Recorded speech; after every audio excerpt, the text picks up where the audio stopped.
So we're now in July, and here in the southwest at least, the weather has been incredible. So you might be forgiven for thinking that actually I don't need to do a lot in the garden. There's not much more for me to do. I'm just going to sit in my deck chair and enjoy the sun. But actually there are quite a few jobs you can still be getting on with, and I don't just mean watering. One of my favourite is seed sowing. And I just love to sow seeds. And what you'll find now is that there's going to start being lots and lots of gaps, especially in your veg patch. So some of my favourite seeds to sow are your speedy veg, your greens, your reds, your purples.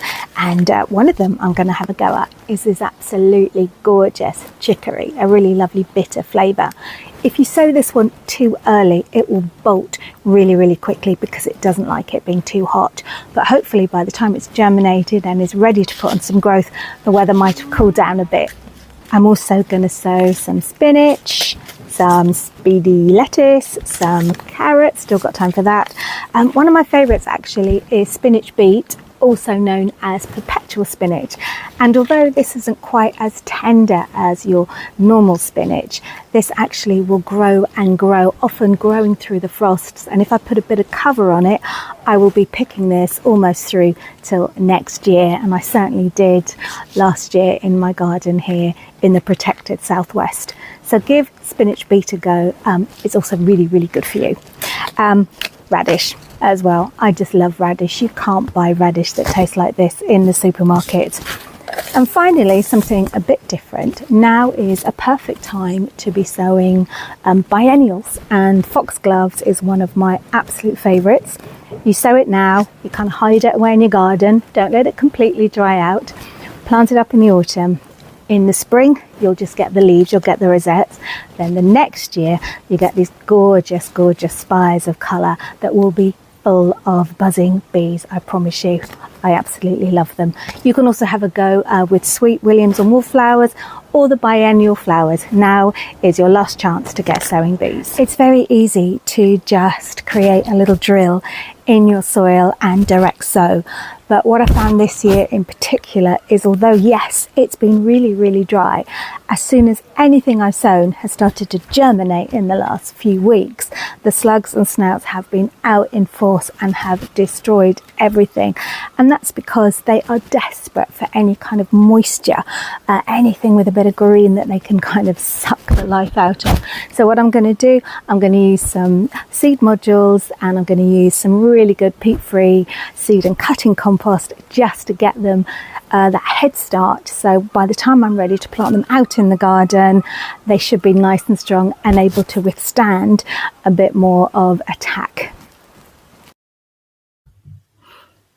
I always use a good quality peat-free seed and cutting compost when sowing my seeds. I find I get much better germination because the texture is so much lighter, and with there being less feed, there's less chance of scorching of roots. I always water from below before I do any seed sowing, because I find if I water once I've sown my seeds, then sometimes the seeds can get washed away. So I just like to place my pots or my modules in a dish of water, and then in a few minutes it's ready to be sown. Another great reason for sowing in modules is that you get a little bit of a head start, and we call it successional sowing. So I've got lots of carrots growing, but they're not ready to harvest. So if I start sowing some now, then by the time I've picked them all, it'll be ready to plant out my hopefully germinated carrots, ready for me to have a bit later on in the year. And this is particularly useful if, like me, you've got a fairly small garden where everything really has to earn its space. So seed sowing isn't the only thing I'm going to be getting on with in my garden. What I'm finding is with this hot weather, lots of things have already started flowering that shouldn't have done already. I've got gladiolis, I've got dahlias, my roses have pretty much finished, and a lot of my late spring, early summer bedding has finished, though I've got some empty pots, which usually I'd be quite unhappy about. but I have got some of these cosmos. Now, I didn't sow them just because I ran out of room, so I bought them from a garden centre when they were really teeny tiny. I've transplanted them on into the seed and cutting compost, and now they're ready to go out. I'm going to put them in a container to create a lovely display. This pot is an old tub truck that I used to use. I think they make excellent colourful pots, especially in my seaside garden.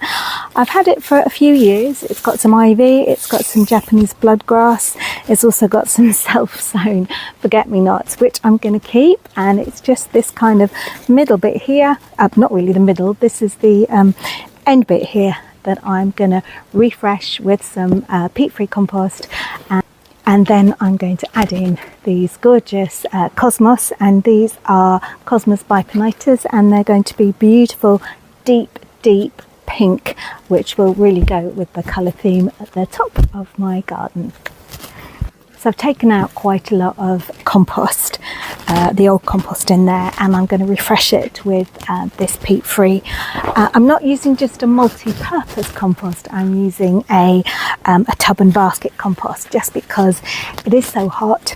It's a container, it's a tub, and it also contains 4 months feed, which will really help, because with the hot weather you have to water that bit more, and it means the more you water, then the more any nutrients are being washed away by the constant watering. So to have 4 months feed is a really good thing to have in your compost, and actually by choosing a good quality peat-free compost you will really be helping your plants, because they're going to be better at retaining moisture, which is pretty important at the moment.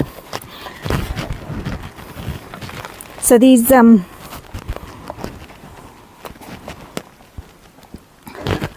little green balls that you might be able to see, they're not slug eggs, don't worry, or vine weevil eggs. They're actually the continuous release feed, and that's what provides the nutrients to my plants.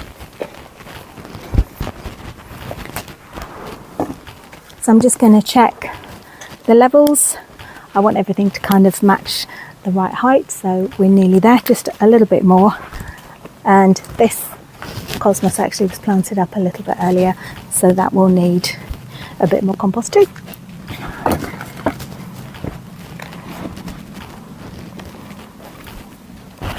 So this will give these cosmos a really good start in life, and hopefully get them flowering their socks off for me. Okay, so let's have a look at what we've got here. Oh, look at this lovely root system. So this is perfect, a really good time to plant this cosmos up. Don't worry, when you do plant up anything that's been transplanted and a lot of the compost falls off, that's fine. Just be slightly gentle with it, but make sure you put in lots of compost around the plant root ball. Another one here. So yeah, this is looking a bit dry, even though I've given it a little watering, and this is definitely ready to be planted up. Actually, what you might see is there's a little bud there. Now I'm going to take that bud off, which might seem really mean, but I want this plant to concentrate all its energies into forming good roots, which will then make the plant perform better and flower more. Need a little bit more compost to hold that one up, as it is a smaller root ball. So I'm going to put this one about here. Still more compost. I'm quite happy to put lots of compost in this. It'll help my plants. There we go. I'm leaving quite a bit of room around the side of the tub, because I want to be able to get enough watering in without it all coming over the top. So last one, again, similar, a bit wetter this one. Got to check my watering, and that will go just down the end there. So I always like to plant in threes and fives.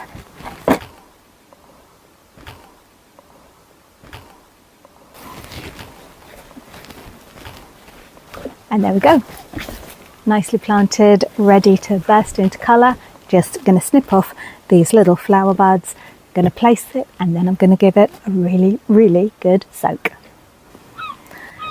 So I think this cosmos is going to be really happy in this very hot spot. It does like sunshine, and the more sunshine you can give it, the more it will flower for you. And this is my little pink corner because I've got this gorgeous dahlia here.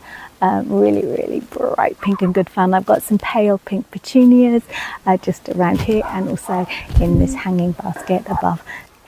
So top tip from me for this summer is, what you might find is that your containers that you planted up earlier in the spring or the early summer, maybe the compost levels have started to fall, and this is called slumping, and this is just a natural thing. So what you can do is, just to give those plants just a bit of a boost, is to go around, water, give everything a really, really good soak, and then top up with fresh peat-free compost. And this will not only help keep in the moisture, it will protect the roots because you're giving them more compost, so it'll keep them cooler. And if you're choosing a good peat-free compost with some feed in it, you'll help keep the nutrition levels up. So that's my top tip for you today. And as the season goes on, I will keep an eye on this part, and if I need to, I will top up the levels. But meanwhile, I'm going to cut off the buds, and then hopefully in a few weeks I'll start to see some gorgeous pink flowers, and hopefully I'll see some gorgeous pollinators having a feast.